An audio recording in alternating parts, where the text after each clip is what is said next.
Today is June 3rd. Welcome to Big Book Daily. My name is Rob. I am an alcoholic. It's a thrill, honor, and joy to be here with you today as we journey through the Big Book of Alcoholics Anonymous and the 12 Steps and 12 Traditions.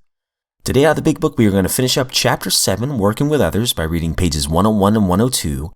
We're going to continue our journey through the personal stories, They Lost Nearly All. Story number 4, Listening to the Wind, by reading page 461. And finally, out of the 12 and 12, we are going to begin tradition number 7 by reading page 160 today. So with all that, my friends, hope you're doing well this morning. We've been given a brand new set of 24 hours, and truly it's just good to be alive today.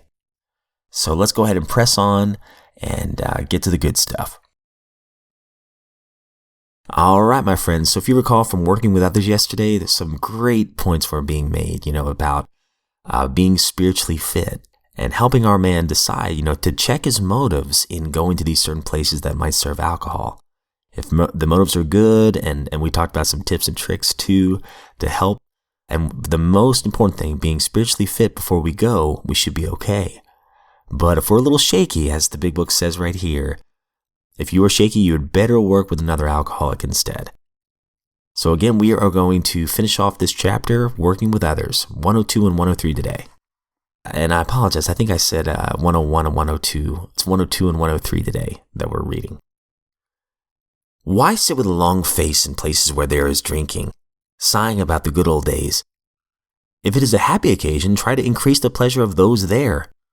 If it's a business occasion, go and attend to your business enthusiastically. If you are with a person who wants to eat in a bar, by all means, go along. Let your friends know that they are not going to change their habits on your account. At a proper time and place, explain to all your friends why alcohol disagrees with you. If you do this thoroughly, few people will ask you to drink. While you were drinking, you were withdrawing from life little by little. Now you're getting back into the social life of this world. Don't start to withdraw again just because your friends drink liquor. Your job is to be at the place where you may be of maximum helpfulness to others. So never hesitate to go anywhere if you can be helpful. You should not hesitate to visit the most sordid spot on earth on such an errand. Keep on the firing line of life with these motives, and God will keep you unharmed. Many of us keep liquor in our homes. We often need it to carry green recruits through a severe hangover. Some of us still serve it to our friends, provided they're not alcoholic. But some of us think that we should not serve liquor to anyone. We never argue this question. We feel that each family, in the light of their own circumstances, ought to decide for themselves. We are careful never to show intolerance or hatred of drinking as an institution. Experience shows that such an attitude is not helpful to anyone. Every new alcoholic looks for this spirit among us and is immensely relieved when he finds that we are not witch burners. A spirit of intolerance might repel alcoholics whose lives could have been saved had it not been for such stupidity. We would not even do the cause of tempered drinking any good, for not one drinker in 1,000 likes to be told anything about alcohol by one who hates it. Someday, we hope that Alcoholics Anonymous will help the public to a better realization of the gravity of the alcoholic problem. But we shall be of little use if our gratitude is one of bitterness or hostility. Drinkers will not stand for it. After all, our problems were of our own making. Bottles were only a symbol. Besides, we have stopped fighting anybody or anything. We have to. Man, great stuff here. Love that final note. I will come back to this in just a minute. So in Listening to the Wind, the personal story that we've been going through the last few days, our friend here, she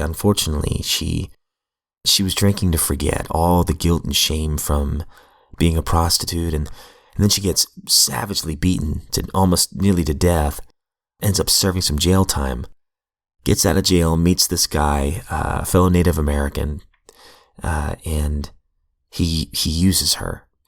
She claims the relationship's, mutually abusive, so it's definitely harmful no matter what.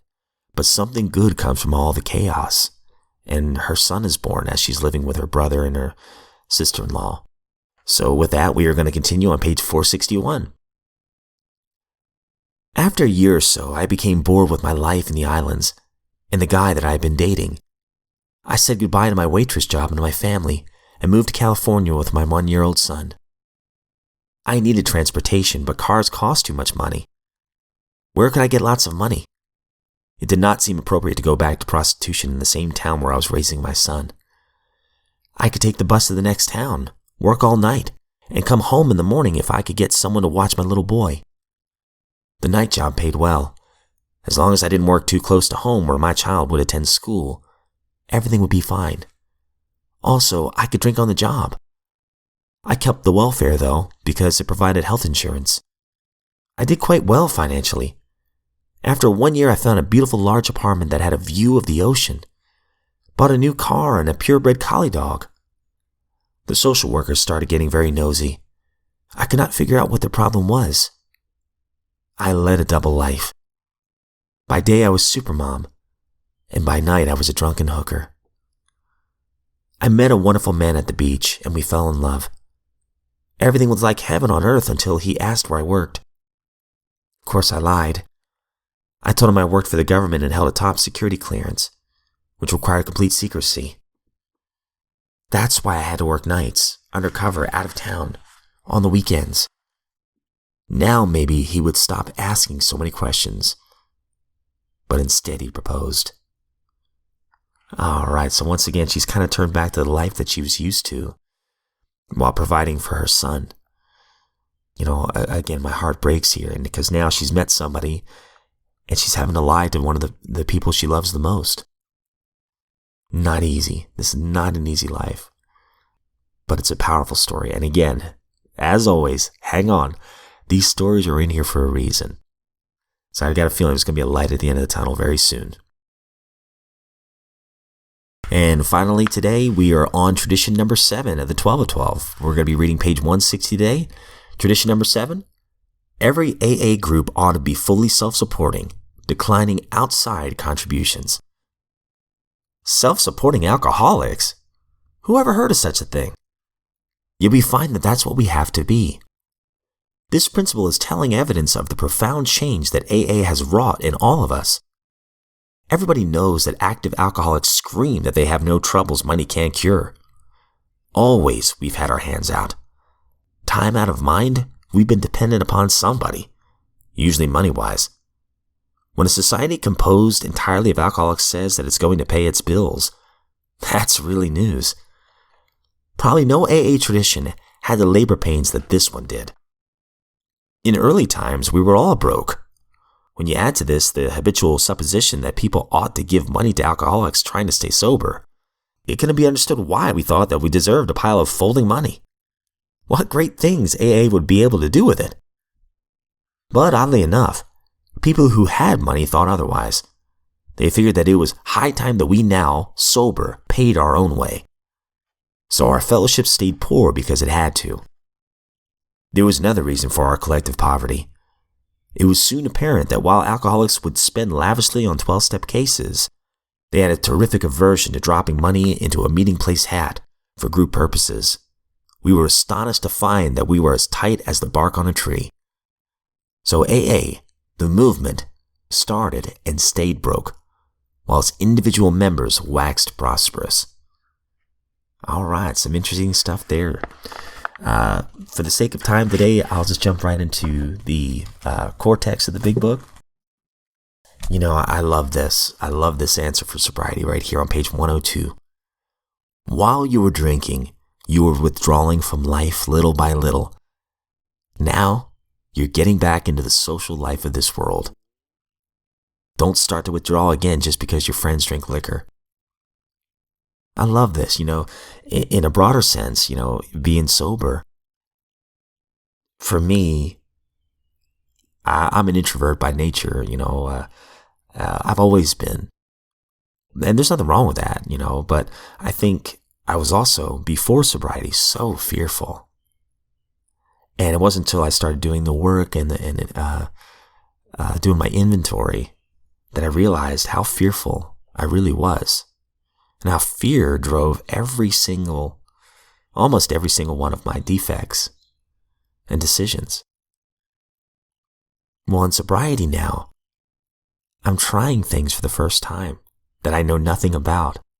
that I would have avoided before because of the fear of failure, right? So I was withdrawing from life little by little before. Now I feel like I'm plugging back in.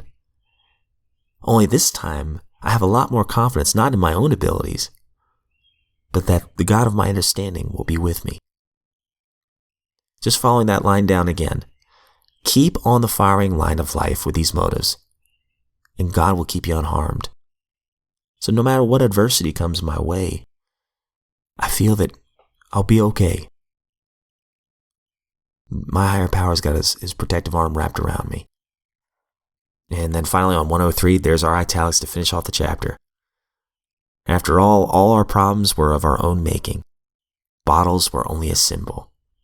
For me, drinking was only a symbol of a deeper rooted issue. And that was low self-esteem, selfishness, self-centeredness, all that stuff, being human. Besides, we have stopped fighting anybody or anything. We have to. The only thing I can control is my own decisions, my own attitude. That's it. So many practical tools that I picked up thanks to this program. And I hope you guys enjoyed this chapter as much as I did. So with all that, my friends, if you are sober today, you are a miracle, an absolute miracle. And I'm sure that those who love you are very proud of you. So let's keep fighting the good fight today.